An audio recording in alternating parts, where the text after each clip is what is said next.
We welcome you, Eagles everywhere, to our continuing coverage of the 2022 Philadelphia Eagles here at the NovaCare Complex. And it's time to dance because the Eagles are back on the practice field. We take a look at A.J. Brown and Zach Pascal as we welcome you to South Philadelphia, our continuing coverage of this football team presented by DraftKings. A.J. Brown, 43 catches, 718 yards, 6 touchdowns. What a magnificent 8 games for him and for the Philadelphia Eagles.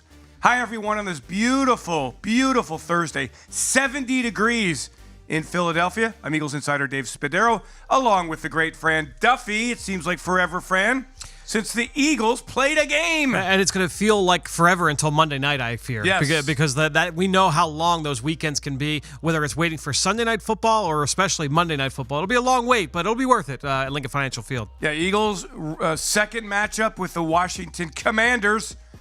So we get a lot to talk about here. CJ Gardner-Johnson. How about him? An NFL high 5 interceptions. Not since the days of Bill Bradley. Back in the 70s, have the Eagles had a safety with such a knack for the football, and they have not been easy interceptions, Fran.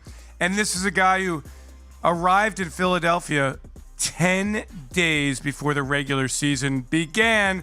Pretty remarkable for a defense that is absolutely getting it done. You know, this week while preparing for Eagles game plan, I asked Ike Reese, one of our analysts, longtime Eagle. We know Ike well. I said, Ike, what do you want to talk about with this defense? What gives you the most juice? What gives you the most excitement? He said, you know what? I want to talk about this guy. I want to talk about number 23. It always feels like he is Johnny on the spot, in the right place at the right time. What are the Eagles doing to put him in position to succeed? What is CJ doing to put himself in position to make these big plays? And I think the big thing, Dave, is when you look back at how he was used with the New Orleans Saints, it was a lot of press man coverage in the slot. We talked all the time about how he was their nickel corner essentially, and he played man-to-man. Well, when you're playing man-to-man, your eyes are literally on your man. You are not watching the quarterback. You're not watching the ball. Now you watch him in this scheme. He's playing from depth. He's playing deep safety. He's playing deep safety more than he's ever played in his career. And now he can play with one eye on the quarterback and one eye on the receiver. We saw that in the interception he made against the Houston Texans. That playmaking ability is now able to show up in this position and in this scheme.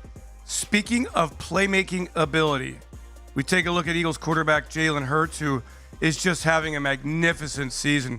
We talk about it a lot, and for good reason. The guy's got 12 touchdown passes, 2 interceptions, 6 TDs on the ground. Fran, everybody in the league is talking about him. Every media member is talking about him as a gulp MVP candidate. 11, look at that. That's the important number right there. 11 straight regular season victories. And he's just not happy. Like, he's just not content. He just wants more. Yep. If you're not going to rise, you're not going in the right direction. There's only one way to go for this football team, and that's been his consistent message. And I think that is everything about Jalen Hurts is consistent. The personality, the demeanor, the leadership, and certainly his on-field play this season. And before the year, Fran, he talked about it. If he can achieve consistency, he can be an elite quarterback, and that is exactly what he's done here. No question. And I think when you look at what he's done, especially over the last 2 weeks since the bye, I mean, he has been efficient. He has been explosive. He has found ways to create big plays down the field. He continues to protect the football. You still see all the design runs and all the different things they can do with him from that standpoint. 6 touchdowns and no picks in the last 2 games against the Steelers and the Texans. 2 games in 5 days, and he comes through with one of the best stretches of his career. There's not a lot left to say about the way Jalen Hurts is playing right now. He certainly deserves to be in that MVP conversation. You know, that's it. It will be a tough one on Monday night. We'll get into the Washington Commanders in just a bit and talk about somebody who's just hot. How about Javon Hargrave, Eagles defensive tackle, coming off a 3-sack effort, 7 total tackles against the Houston Texans 1 week ago.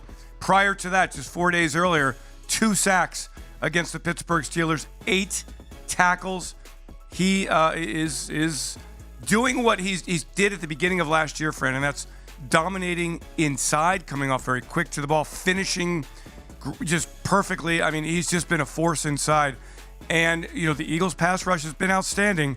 Look at these. First Eagle with 2 sacks in consecutive games since Connor did it back in 2014. Fran, what is Hargrave doing so well? You know, I actually dove into that in my All 22 review, a piece that went up on the PhiladelphiaEagles.com, the Eagles YouTube page. Go check that out. I tweeted it out earlier this week. And one of the things that has always stood out to me about Javon Hargrave is that he has an outstanding, and I would say a unique understanding of the way that offenses are trying to protect against the Eagles on any given basis. If he knows that the offense is sliding towards Fletcher Cox and he's got a one-on-one, he does an outstanding job of knowing, hey, you know what? I've got a two-way go on this guard. I've got the ability to win either inside or outside. I'm going to set this opponent up for failure. He does a great job of doing it on a week-by-week basis. We saw it a number of times against Houston. It's not just, oh man, look at his first step off the ball, but he also is excellent off his second step. He can get inside and win with power. He can obviously win with speed. He wins with effort. He wins with technique.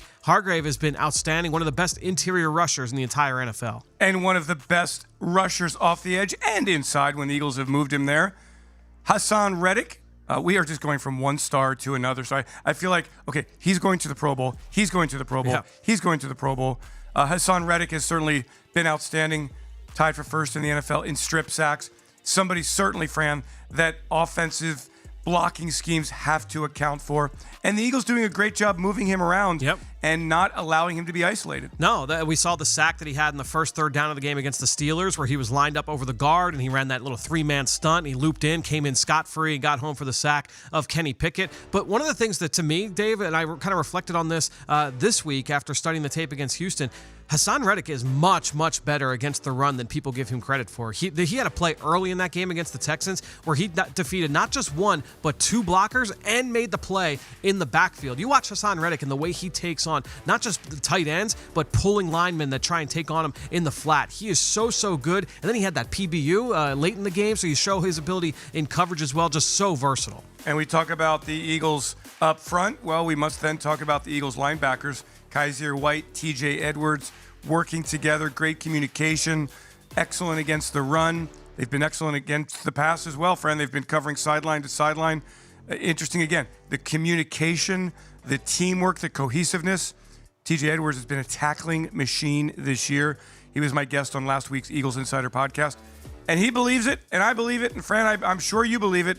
This guy's been one of the best linebackers in the NFL. No question. He absolutely has been one of the best linebackers in the NFL this year. And that duo of him and Kaiser White has been arguably the best starting pair of linebackers in the league so far this season. And people would not say like, oh, yeah, I would definitely agree with that, Fran. I think that when you look at what they do against the run and what they do in coverage, both these guys are so good, such valuable pieces to what the Eagles and Jonathan Gannon want to do on defense. So the Eagles getting ready for the Washington Commanders on Monday night at Lincoln Financial Field. It will be our salute to service night. There's Marcus Epps, who is my guest on the Eagles Insider podcast that just dropped today. And what a great rise. He's played 100% of the snaps, plays on special teams, plays at safety. Eagles getting it done here with Jake Elliott, with Aaron Sipas, with Rick Lovato. Interesting, you always want to watch special teams, can make or break you. Eagles had a really good game, I thought, on Thursday night against Houston, which has a struggling team, no doubt, but a really good special teams. And Jake did miss the 54-yarder. Hit it well, just missed it. But otherwise, great coverage game, solid in returns. Yeah, and you're going to continue to need those special teams. When you get into tight games, you're going to need your special teams. That's where you can win the games on the margins. And so when you look at punt coverage, you look at kickoff coverage, certainly the return units as well. But I think the special teams so important. You mentioned Houston was really good on special teams. That's been one of their best parts of their team so far this season. They have a number of guys on that roster that have been really good special teamers throughout their career. Now, Jake is really enjoying this 70-degree day in South Philadelphia. Today, by Monday, game night, kickoff at 8:15, it should be in the 30s, possibly the low 40s. So we go from a beautiful autumn to the beginnings of winter very quickly in Philadelphia. And that will certainly impact the Eagles' kicking game. But Jake's been through it before, so it really won't be much of an adjustment. And Fran, it's always, Lincoln Financial Field does have a lot of wind to it. So you always see Jake on the field every opportunity he gets, standing on the field, gauging where the wind is. Eagles leaving no stone unturned as they get ready for Washington. And more Hassan Reddick working on the fundamentals, one of the 5 core values in the Nick Sirianni football pyramid.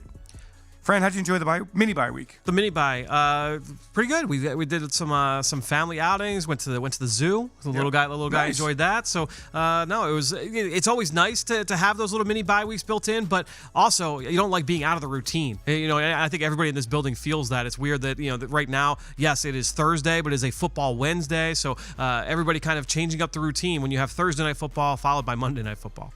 And one of the absolute dominant players at his position, and very quickly is getting that kind of recognition, certainly internally here and around the league.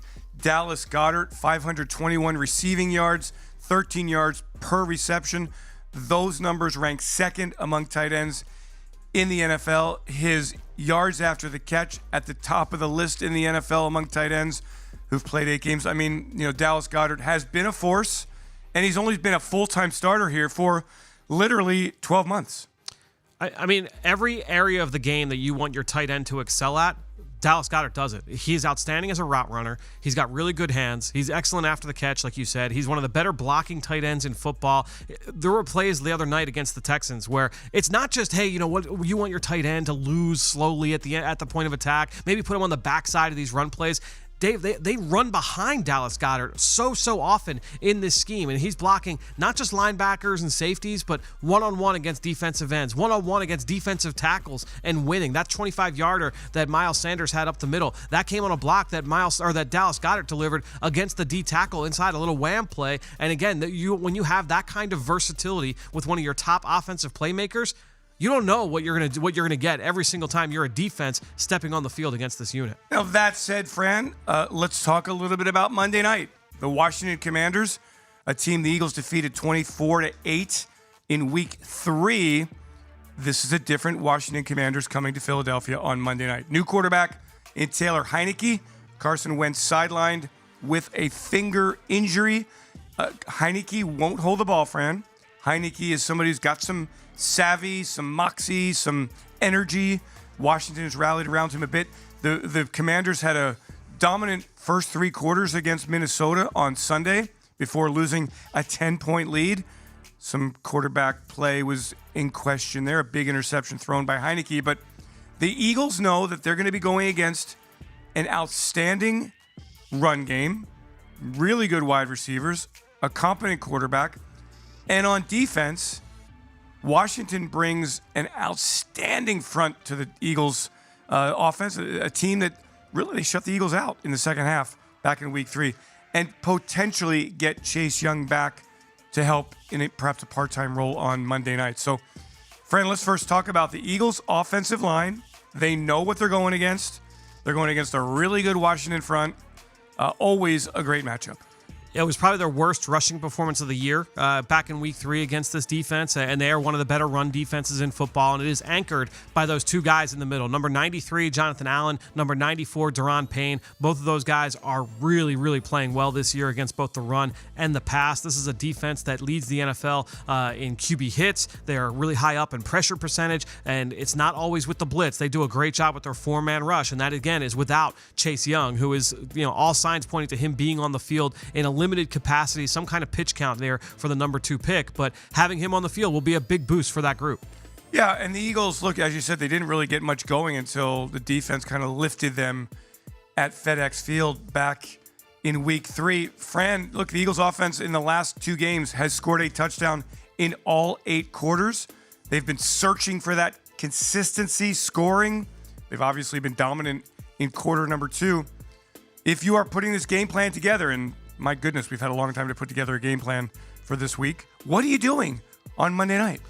I think the big thing when you're looking at this Washington defense is that I talked about the cover or the pressure standpoint. You know what you're going to get with that front. On the back end, they've had some upheaval at corner, and it's really kind of solidified in the last month. They traded William Jackson away to the Pittsburgh Steelers.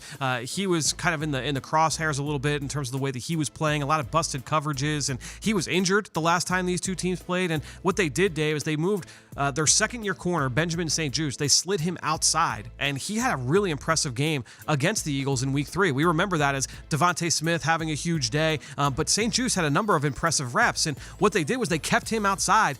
He really has come on. He's given up some big plays. They matched him up one-on-one with Justin Jefferson last week, and I thought he fared pretty well for a young corner. And so he's long. He's like 6'2", 200 pounds. He's got great length. He's really athletic, and he can play the ball in the air. When you factor him in with Kendall Fuller on the other side, this is a good pair of starting corners. Now, they play a lot of zone coverage, and so it's very similar to last week where the Eagles will dial up some of those zone beaters. You have an understanding of how Washington's going to line up first down, second down, third down in different parts of the field, and you're going to call plays to account for that. But I think the big thing is just trying to continue to manufacture big plays, especially at the second level, the intermediate level. I think the Eagles will find ways to create those chunks in the pass game and in the run game. It's just so challenging when you're playing the Eagles. So you got a big cornerback, maybe you put him on A.J. Brown. Yep. You got another cornerback who can stick with the shiftiness and the speed and the route running of Devontae Smith. Great. Now what are you going to do with Dallas Goedert? How are you going to cover and account for Quez Watkins?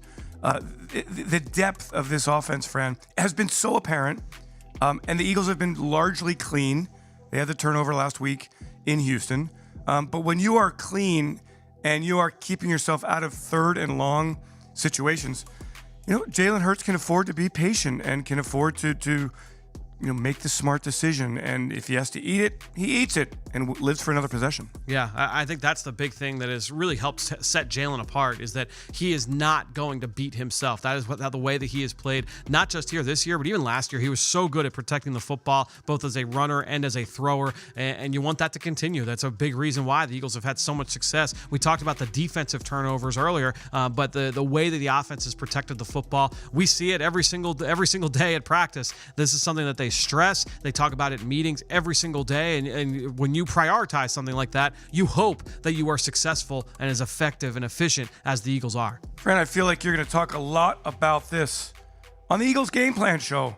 Yes. Airing Sunday, 7 a.m. on NBC 10, as well as our website, our app, and social media channels on Friday.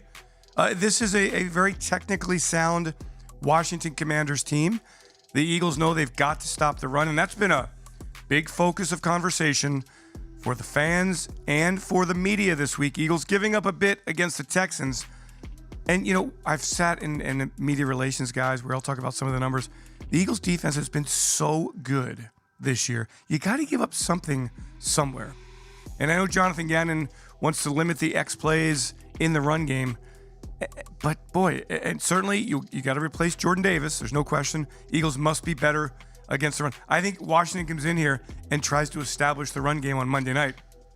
So the Eagles got to shut it down. Yeah, I think when you look at Washington, they have struggled to run the football with consistency this year, especially over the last few weeks. It'll be a new look run game from what we have seen in the past from them, because Brian Robinson, the rookie third-round pick, he is healthy this time as opposed to what we saw in week 3. He was still out of the lineup. But I think when you look at the way that the struggles that they've had up front, especially on the interior, Dave, they've really... Oh, look who's here at practice today. There he is, Malcolm Jenkins. Awesome. Member of the Eagles 2017 Super Bowl 52 championship team. Welcome back to Philadelphia. Welcome back to the NovaCare complex. Yeah, that's outstanding. But yeah, Washington, they've really struggled to just line up and run. So what we've seen from them in recent weeks, it's been a lot of option football, a lot of like jet sweeps and orbit motions, just got a lot of window dressing to try and create some big plays, because they've been unable, unlike Houston, where Dameon Pierce, he's been one of the best runners in football this year. They can just line up and say, we're going to play smash mouth, downhill power football. Washington has struggled to do that so far this year. So, the Eagles will look to stop the run, try and make them one-dimensional, but it's not the same kind of test as what we saw last Thursday. Why has Washington not been able to really maximize Dotson and McLaurin and Samuel? They just haven't been able to put up big numbers in the pass game either. Quarterback play? Pass protection and quarterback play. I talked with someone who covers Washington, Mark Bullock, over on the Eagle Eye in the Sky podcast, just dropped on your feed, so wherever podcasts can be found, you can check that out. And I asked him that exact question, Dave. I said, well, has it become down to quarterback or has it been more protection? He leaned more quarterback, and I was interested to see where he kind of landed there. The protection has been terrible. I mean, look, 9 sacks back in week 3. We remember it felt like it was more on like. Carson, though. Yeah, that's where it's interesting to kind of have that conversation. And Jahan Dotson's been hurt, so that hamstring has really hampered him over the course of this season, so that hasn't helped them. But I think when you look overall, the O-line, both run game and pass game, that's an issue for them as well. So it's the Eagles and the Commanders on Monday night. It's Thursday right now, and we're giving you a peek behind the curtain here at the NovaCare Complex as the Eagles get back on the practice field after this long break following their game in Houston. A win on Thursday night. The Eagles, for the first time in franchise history, 8-0. Our continuing coverage of this 2022 Eagles season, presented by DraftKings. And we hope you're enjoying it as much as we are as we take a look at the offensive line.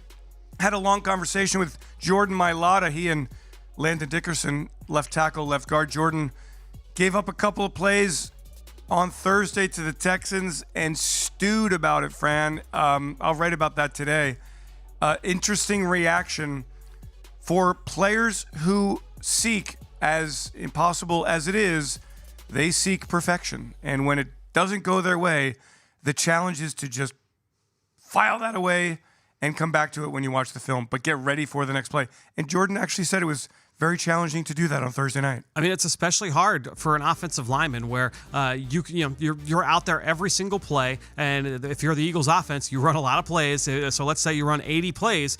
If you have 78 for 80, which for most people that's a pretty good grade, but if you are bad on 2 snaps, you give up 2 sacks, that's what you're known for. You're known for those 2 plays, not the other 78. And so that's why mentally it is very difficult to be an offensive lineman. It's something that all those guys adjust with, and they handle that in everyone's individual way. Yeah, and the whole world's watching, but certainly it helps when you go back to the brotherhood. Bam! That's it.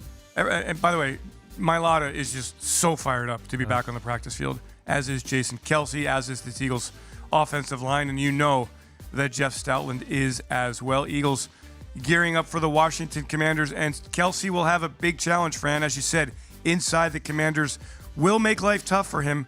Big, strong, athletic, explosive athletes in there. Payne is so good. Yeah, he is an upcoming free agent, so they got to figure out what they're going to do with him. They just paid Jonathan Allen. Both of those guys were top 15 picks coming out of the University of Alabama, and they are excellent players. So, dealing with number 93, number 94, he and Landon Dickerson and Isaac Seumalo, all of those 3, they are going to be dealing with those 2 for a large majority of Monday night.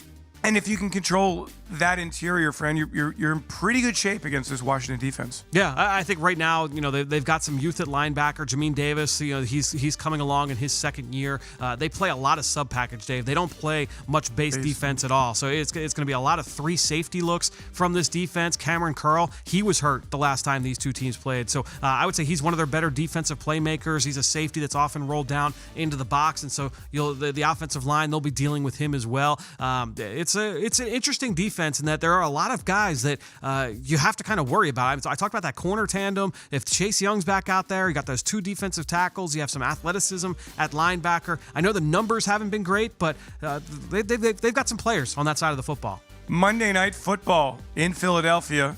We've got an 8:15 kickoff at Lincoln Financial Field, but we know that you're going to be so excited for this game, and we want you to join us for our kickoff show presented by Little Caesars. It begins at 7:25 on our website, the app, and our social media channels. Fran, Ella, I'll be at the stadium. We got you ready for this big one. It is our salute to service game. So there will be some pomp and circumstance, some pageantry, and certainly some patriotic emotions at Lincoln Financial Field as we salute our service men and women and really want to get them connected as they finish their service back into civilian life. So that'll do it, Fran. Nice Thursday. That's it. Good look at the Eagles practice.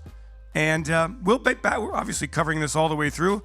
Eagles 8-0. It's 9 straight weeks of football here, people. And then the regular season turns into the postseason. We thank you for joining us on this Thursday, our continuing coverage of the 2022 Philadelphia Eagles, presented by DraftKings. For Fran Duffy, I'm Eagles insider Dave Spadaro. Thanks for joining, everyone. Have yourselves a great Eagles day. Fly, Eagles, fly. And go, Birds!